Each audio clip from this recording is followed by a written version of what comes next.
Doctor साहब बड़ी महिरबानी।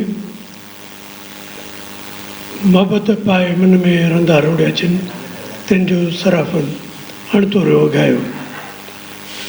अॼु जी महफ़िल में तमामु ख़ूबसूरत महफ़िल आहे। भले थोरा ई आहियूं पर बाशऊर माण्हुनि जो हिकिड़ो नंढो गुरु हिते वेठो आहे।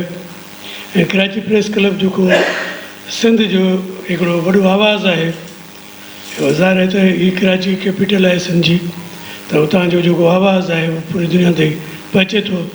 असीं सभु हिते इन करे ईंदा आहियूं त असांजे आवाज़ खे हितां प्रेस क्लब जे थ्रू सॼी दुनिया ते उनखे पहुचणु खपे। सो अॼु उमेदु आहे त हिते सुहिणे किताब जी जेका रूनमाई थी आहे उनजी बि कवरेज मूंखे उमेदु आहे त कराची प्रेस क्लब जा ज़िमेदारान बहितर अंदाज़ सां ॾींदा।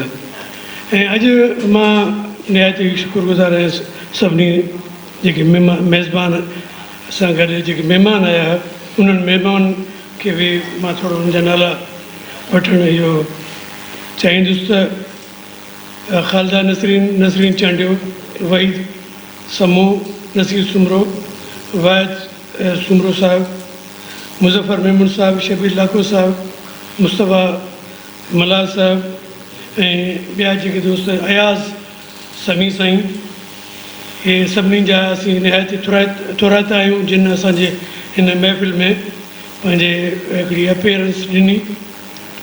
अॼु असीं सभिनी अॼु हिन महफ़िल जो सदारत कंदड़ साईं सोहेल सांगी जेको निहायत जाखोड़ी किरदारु आहे। असीं 1980 वारे ॾहाके खां साईं खे पढ़ंदा पिया अचूं पिया ऐं साईं जो जेको एडिटोरियल जेके हवाले सां या सहाफ़ती जो किरदारु आहे उनखे मां साईं शायदि मूंखे न सुञाणे, मां 1980 जॾहिं असीं प्रेस रिलीज़ूं हिननि जे ऑफिसनि में ॾींदा हुआसीं बाय हैंड, उन वक़्त खां मां साईं जन खे नसीर एजाज़ खे ऐं फ़क़ीर मोहम्मद लाशारी वारनि उन्हनि दोस्तनि जे टई जो माण्हू जंहिं पंहिंजे कलम खे हिकिड़ो वतन दोस्ती ऐं धरती जे हवाले सां यूज़ कयो आहे ऐं हुन अॼु ताईं पंहिंजे स्टैंड ते बीठो आहे।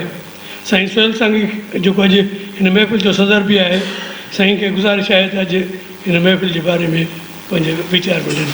साईं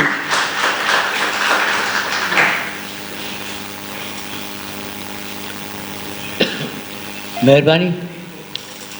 साईं समी साहब, डॉक्टर जुल्फ़कार आपदा, डॉक्टर तौसीफ़ साहब, खानज़ादा साहब ऐं ॿिया सभई दोस्तो। जुल्फ़कार, डॉक्टर जुल्फ़कार सियाल हिनखे आउं तॾहिं खां सुञाणा जॾहिं हीउ जुल्फ़कार सियाल हो, डॉक्टर कोन। हीउ जॾहिं पढ़ंदो पियो तॾहिं ई हिन लिखणु शुरू कयो, वॾी ॻाल्हि आहे। मुंहिंजे ख़्याल में जेकॾहिं आउं इहो चवां त इहो ग़लति न हूंदुसि, जुल्फ़कार जो पहिरियों एडिटर आउं आहियां। बिल्कुलु ई जीअं नसरीन चई सघे थी, ॿिया इलाही सारा त भई आउं उन्हनि जो पहिरियों एडिटर आउं ई आहियां। त जुल्फ़कार लिखणु शुरू कयो, कालम लिखंदो ऐं ॾाढी बाक़ाइदगी सां, ऐं असीं बि कोशिशि करे ॾाढी बाक़ाइदगी सां छपींदा हुआसीं। सिंध न्यूज़ अख़बार निकिरंदी हैदराबाद मां, शेख अज़ीज़ साहिबु असांजो एडिटर हो ऐं आउं एडिटोरियल पेज ऐं सॼो ॾिसंदो हुउसि। त जुल्फ़कार उन ज़माने में मतिलबु त हालांकि तॾहिं चङो ख़ासि हिकिड़ो पॉलिटिक्स जो ऐं हुनजो पॉलिटिक्स जो रोमांस पंहिंजी जाइ ते हो। असां बि उन रोमांस में पोइ असां बि हलिया वियासीं जेल में ऐं 5-6 साल कटे आयासीं। त उन सभिनी शयुनि जे बावजूदु बि जुल्फ़कार जी जेका लिखंदो हुयो, उन जेके सिंध में जेके बि माण्हुनि जा ॾुख सूर, जेके माण्हुनि सां नाइंसाफ़ियूं थियनि थियूं, जेके सोशल इशूज़ आहिनि उहे, पुलिस जूं जेके ॾाढा आहिनि उहे सभिनी ते मतिलबु हर हफ़्ते हिन जो हिकिड़ो कालम छपो हुयो। ऐं बकोल असांजे उस्ताद शेख अज़ीज़ जे त जेकॾहिं हिनखे चयोसीं हफ़्ते में 2 बि छपियूं था तद बि हीउ लिखी ॾेई वेंदो। त पोइ थींदो इहो त जेकॾहिं मोकल ते वञिणो हूंदो पंहिंजे ॻोठु त हे पंहिंजे हिसाब सां 2 कालम हुननि जा 2 हफ़्तनि जा कीअं लिखी मोकिलींदो या पोइ उतां खां मोकिले ॾींदो। त इन मां ॾाढो हिकिड़ो पंक्चुअल हो, बिल्कुलु अहिड़े नमूने सां पंक्चुअल जीअं असां हिकिड़ा साफ़ ई हूंदा आहिनि त कंहिं बि सूरत भई एतिरा कलाक या एतिरी स्पेस असांखे भरणी आहे, एतिरियूं ख़बरूं या एतिरा वाक़िया आहिनि इहे कवर करणा आहिनि, इट्स लाइक दैट वे ही ॾाढो कंदो। त जुल्फ़कार खे मूं ॾाढो तॾहिं खां बि वेझड़ाई खां ॾिठो ऐं उनखां पोइ मुख़्तलिफ़ वक़्तनि ते हिन पाण खां कॾहिं आउं बचियल रहियसि, इलाजु कोन करायुमि, त मूंखे ख़बर न आहे त केतिरो सुठो या ख़राबु डॉक्टर आहे, पर इहो त संगती सुठो आहे त ठाहींदो। इहो हिकिड़ी मतिलबु त हिकिड़ी पॉज़िटिव शइ आहे। हा, इहो ज़रूरु थियो त असां ज़ुल्फ़कार असांखे जेको डॉक्टर मोरियाणी जा जो पेशेंट बणाए छॾियो, जेको पोइ अक्सर असीं वेंदा रहियासीं डॉक्टर मोरियाणी मरूम, ऐं उहे त ॾाढियूं असांखे इज़त ॾींदो। उहो पंहिंजे जाइ ते हिकिड़ो तमामु वॾो करेक्टर हुयो। त इहो त हिकिड़ो ज़ुल्फ़कार जे बारे में हिकिड़ी आहे। ऐं हुन में जेकॾहिं असां हिकिड़ी वेझड़ाइप रही त हिकिड़ो त सॼो इहो किसो आहे। त आउं हिनखे हमेशह इहो ई सम्झां भई संगत साथ में ॾाढो ठीकु आहे। ऐं ॿियो आहे त कॾहिं जेकॾहिं बीमारी अघाई सघाई थींदी त हिनखे चइबो त कंहिं सुठी डॉक्टर कंहिं अस्पताल में पहुचाए छॾींदो, ऐं जेको हीउ कंदो रहियो आउं हुनखे उन तौर ते मतिलबु ॾिसां थो। उनखां पोइ त डॉक्टर उते अस्पताल हैदराबाद जी सिविल अस्पताल में हुयो, त हिन जे एडमिनिस्ट्रेशन जा पासा बि ॾिठईं। पोइ घणो पोइ मूं किथे अची पढ़ियो त अलाए किथे आहे जेको MS आहे कंहिं अस्पताल जो वग़ैरह वग़ैरह, मूंखे ख़बर न आहे उते छा कंदो रहियो। उनखां पोइ मेडिको लीगल में बि रहियो। उन जी मूंखे को घणी ख़बर कोन्हे, बल्कि कल्ह टियों ॾींहुं वेठा हुआसीं, खानसर साहिबु मूंखे चयो त भई हीअ आहे ऐं तव्हां अचो। त ज़ुल्फ़कार मूंखे चयो त आउं जो हिते आयुसि त हिन में हिननि ॿिन्ही माण्हुनि जो जेको आहे इहो चवणु शामिलु आहे। न त आउं ज़ुल्फ़कार जे करे मिठी मां आयो आहियां, न त आउं हफ़्ते खनि खां मिठी में हुउसि। मूं हिनखे चयो, चए त पोइ ठीकु आहे अची वञिजे। मूं चयो थर ऐं पंहिंजे ॻोठु वञण ऐं उतां खां माण्हू हिकिड़े ॿिनि ॾींहंनि में अचे, तूं मश्करी थो सम्झे छा?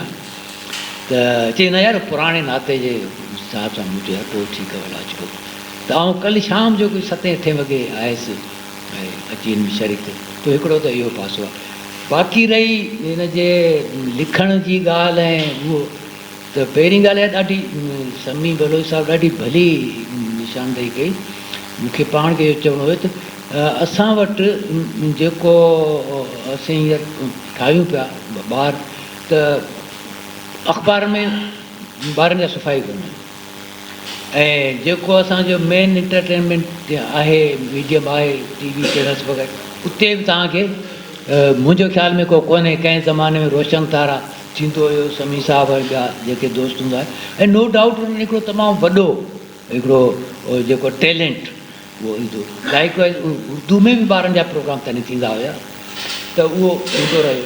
अच्छा, आउं ॾाढी मज़ेदार ॻाल्हि ॿुधायां त आउं ख़ुदि जेको मूंखे लिखणु पढ़ण जो या सियासी शौर जेको पैदा थियो, उहो ख़ुदि ॿारनि जो लिटरेचर गुलफुल रिसालो निकिरंदो। ऐं उते ॻोठु जंजी में उते थर में रहंदुसि, उते असांखे मिली वेंदो कॾहिं कॾहिं, त उहो आउं पढ़ंदो उतां खां इंस्पायर थियो। उन ज़माने मूंखे यादि 2-3 शयूं ॾाढियूं मज़ेदार आहिनि। हिकिड़ो त मूंखे जमाल पंहिंजो रिंद साहबु मरूम, उन हिकिड़ो लिखियो पंहिंजी सेमी ऑटोबायोग्राफी टाइप जी, त नंढपण पंहिंजो असांजा घर ॾा करे लिखियो, ॾाढो भलो हुयो। उन मूंखे ॾाढो इंस्पायर कयो। ॿियो इहो त मूं शेक्सपियर जूं कहाणियूं जेके आहिनि सिंधी में थियल, उहे मूं गुलफन में पढ़ियूं, मन ॿार जॾहिं हुउसि तॾहिं। त हाणे उन में अंदाज़ो कयो त उन वक़्तु जेकॾहिं आउं थर जे हिकिड़े तमामु नंढे ॻोठ में वेठो आहियां, उते मूं प्राइमरी में या मिडिल में न प्राइमरी में हुउसि, ओॾीमहिल मूं जेकॾहिं शेक्सपियर पढ़ियो आहे ऐं उहे अवेलेबल हुयूं, मूंखे पढ़ाइणु थिए पियो ज़ाहिर, त पोइ त उन हिसाब सां शयूं थींदियूं न। हाणे अॼु जे ॿार वॾो सारो हूंदो आहे, उनखे त पोइ ख़बर ई कोन्हे। हा, इहो ज़रूरु ॿुधायो फलाणी फिल्म सुठी आहे, या इहो जेको आहे बैट्समैन कहिड़ा आहे जेके कार्टून ईंदा आहिनि, इहे आहिनि, उन बारे में त ॾाढो ठीकु ॿुधायो वेंदो, पर हुनखे उहो सॼो कोन्हे को। नो डाउट इंटरटेनमेंट आहे, पर उन में डेप्थ कोन्हे। शेक्सपियर जे या ॿिए कंहिं क्लासिकल लिटरेचर में जेके शयुनि जी डेप्थ आहे, उहा गहराई कोन्हे। ॿार ॾिसनि था, उहो ठीकु आहे, एंटरटेनमेंट आहे, पर उन में रुॻो हिकिड़ो या 2 एलिमेंटनि जी डॉक्टर चयो पिए त इहो आहे। ॾिसो, हिन में डॉक्टर जी ज़ुल्फ़कार जी ॻाल्हि खे आउं थोरो अॻिते वधायां त ॿार छा आहे, ॿार शरारती आहे, शरीर आहे, त माना हू एडवेंचरस आहे ऐं क्रिएटिव आहे। शरीर त उहो ई थींदो न जंहिंमें थोरो मोम जोई हूंदी, त उहो आहे। ॿियो इहो आहे त ॿारु एक्सप्रेसिव आहे, हू चए त मुंहिंजी ॻाल्हि ॿुधो, ऐं तव्हां जेतिरी ॻाल्हि ॿुधंदो ओतिरो हू मतिलबु त अॻिते ईंदो। ठीकु आहे, हाणे असां वटि मतिलबु त जेको बि असीं लिटरेचर असां वटि जेके मीडियम्स आहिनि, पोइ उहो अख़बार हुजे, रिसालो हुजे, या हुजे पंहिंजो टी वी वग़ैरह, उते इहो कोन्हे। उते ॿार जो कोई एक्सप्रेशन कोन्हे। उते को बि मतिलबु त उहो इहो ठीकु आहे त कंहिं ते एजुकेट कंदा हुजनि ऐं इन्फॉर्म केतिरो कंदा हूंदा, उहो त असांजे सभिनी में जेके बि मीडिया जा आहिनि इहे पासा, उन में चङो ख़ासो थियलु आहे। त हीउ ॾाढो मतिलबु त असां ॿार खे जेको उनजी बेसिक जेके आहिनि, हू केतिरो शरीर आहे उहो बि अचणु खपे, हू केतिरो एक्सप्रेसिव आहे उहो बि अचणु खपे, हू केतिरो क्रिएटिव आहे उहो बि अचणु खपे। ऐं हीउ तमामु हिकिड़ो ॿार जी जेका उहा आहे उनजे अॻिते वधण जी जेका सलाहियत आहे, उनखे भरपूर तरीक़े सां वधीक करण जी ज़रूरत आहे। हिते कंहिं दोस्त ॾाढो सुठो मशवरो पियो ॾिनो त भई ज़ुल्फ़कार जी जेका शाइरी आहे, इन खे असीं हुन में वीडियोज़ में ईंदड़ वक़्तु वीडियो जो आहे ऐं हीउ टेक्स्ट जो कोन्हे। उहो आशा चांद जेको करे पई, उहो ख़बर अथई हू छो थी करे? आशा मुंहिंजी मुलाक़ात आहे, हू इन जे करे पई करे त हितां खां जेको सिंधी इंडिया लॾे वियो आहे, उन जो ॿारु सिंधी पढ़े कोन थो, सिंधी ॻाल्हाए थो, त हुन वटि पंहिंजी ॿोली बचाइण जो वाहिद तरीक़ो इहो आहे त हू सॼो हुनजो वीडियोज़ में ॾियनि। त तव्हां आशा जो जेकॾहिं यूट्यूब चैनल तव्हां ॾिसंदो त उन में तव्हांखे सिंधी ॻाल्हाइणु, पढ़णु, कहाणियूं, इंटरटेनमेंट, इहो सभु मिले थो। त हुननि खे उते पंहिंजी ॿोली बचाइण जो जेको वाहिद तरीक़ो वञी बचाओ उहो इहो आहे। घणा साल अॻे मुंहिंजे ख़्याल 90s मिड 90s में हिते का सिंधी कॉन्फ्रेंस थी, हुतां इंडिया खां आया हुया इलाही सारा वॾा राइटर। पोइ उन्हनि हिकिड़े मुंहिंजे ख़्याल में हरी मोटवाणी हो, आई होप सो, हुन सां कचहरी थी पई त हुन चयो त भई असांजे लाइ त मसइलो आहे, असांजो ॿार त सिंधी कोन थो पढ़े। मुंहिंजो छा थियो, तव्हां हेॾो सॼो सिंधी सिंधी करे रो था, मरो था, उते तव्हांजे ॿार हुनखे छो नथा पढ़ायो? चए त साईं हू त चए थो सिंधी ॿोली असांजे कंहिं कम जी कोन्हे, या त असीं अंग्रेजी पढ़ूं या सोसाइटी सां कनेक्टेड आहियूं त पोइ त असीं ही पढ़ूं। त इहा साॻी हालति वेरी इंट्रस्टिंगली हिते पाण वटि थिए पई। इन ॻाल्हि जो तव्हांखे को अंदाज़ो कोन्हे। असांजा सिंधी स्पीकिंग फैमिली जा ॿार जेके हैदराबाद ऐं कराची में रहनि था, उनखे सिंधी लिखणु कोन थी अचे, सिंधी पढ़णु बि कोन थी अचे, हू सिंधी ॻाल्हाए थो। हू जेको बि प्राइवेट स्कूलनि वञनि था न, उते न आहे। ऐं असांजी हुकूमत ऐं असांजी लैंग्वेज अथॉरिटी, इहे सभु असांजो तमामु ज़बरदस्त क़िस्म जो मिनिस्टर आहे सरदार शाह, मुंहिंजो त ख़ैर हाणे दोस्त आहे, पर हुन में बि इहो कोन्हे त हू लाज़मी तौर ते सिंधी जेका आहे हिते माण्हुनि खे पढ़ाए सघे। त पोइ त तौसीफ़ साहिब वारी ॻाल्हि त भई इहो जेको सिंधी ॿोली जी जेका चाशीनी हुई, असीं त हुन खां महरूम रहियासीं। सही थो चओ। असांजो हिते प्रेस क्लब में दोस्त आहे उस्मानी साहब, उन कॾहिं कॾहिं चर्चे भोग में चवंदो आहे त उस्मानी साहब पता है मैं आपसे ज़्यादा पढ़ा लिखा हूँ। तो चलो हाँ सर आप पढ़े लिखे हैं, वो मार्क्सिज्म पढ़ा, ये पढ़ा वगैरह। नहीं, मैं एक ऐसी ज़ुबान भी जानता हूँ जो आपको नहीं आती, तो आप पूरे उस असासे से महरूम, मैं ज़्यादा आपसे पढ़ा लिखा हूँ। वाकई सही ॻाल्हि आहे।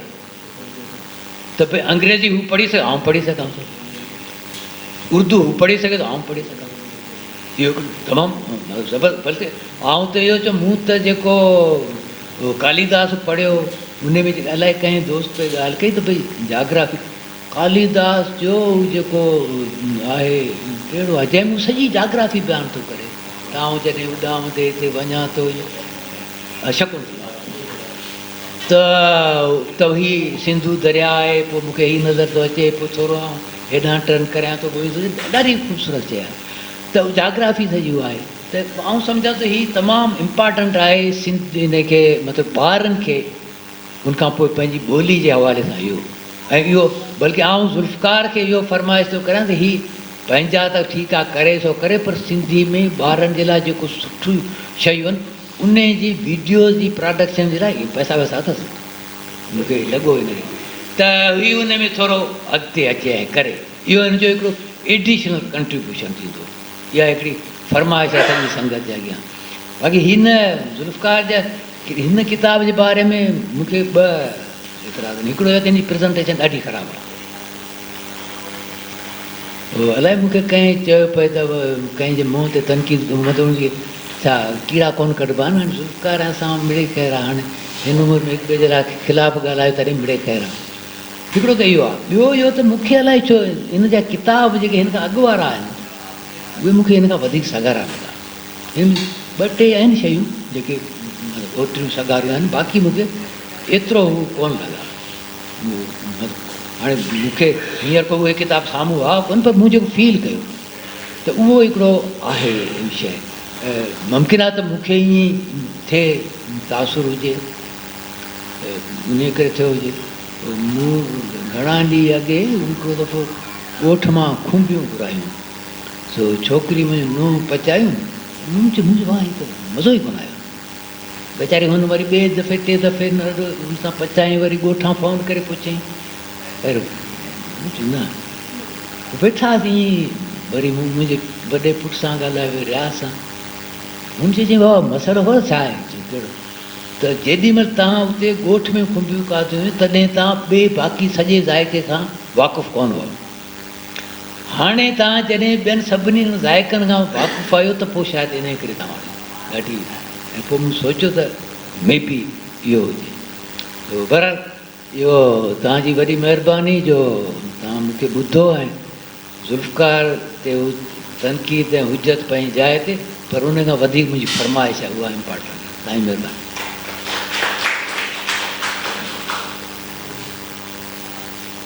महिरबानी साईं सुहल सांगी साहब। असीं हिन तक़रीब खे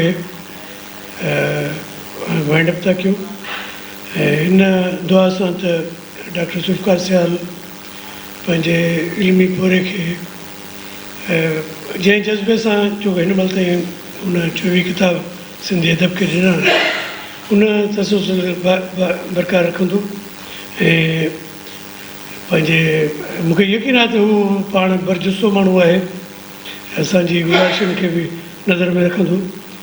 पर साईं जेको सुहेल सांगी साहिबु साईं वीडियो जे हवाले सां जेका मां बि हुन में सभु हाल वीडियो चैनल जे हवाले सां जेका सिफ़ारिश कई, असीं बि हुनजी ॼण त गुज़ारिश कंदासीं त वाक़ई जेकॾहिं अफोर्ड करे सघे थो त माण्हू हुन में सिंधी अदब खे बि इलाही साहु मिली सघे थो। सभिनी दोस्तनि जी वॾी महिरबानी ऐं हिन तक़रीब खे असीं वाइंड अप था कयूं। वॾी महिरबानी।